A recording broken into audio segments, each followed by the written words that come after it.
him and Gazza, yeah, they call them vignettes in the wrestling game when they do the promotional stuff and all that. Him and Gazza together doing bits, as part, as you say, the magazine show and that. I used to love it. And he was the bridge, Gazza, as well. I know a lot of Brits went before him. He had Luther Blissett over there, didn't you? And players like that. Rush obviously went to Juventus, didn't he?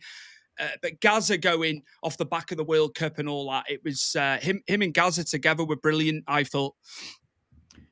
Yeah, and like you say, that sort of magazine style show, it was bringing in, wasn't it? Before we had, like to say, Soccer AM over here, for example, which was a little bit more sort of comedy based, but sort of going out to and doing sketches or doing recordings and clips with current professional footballers, or bring them into the studio and having a chat with them.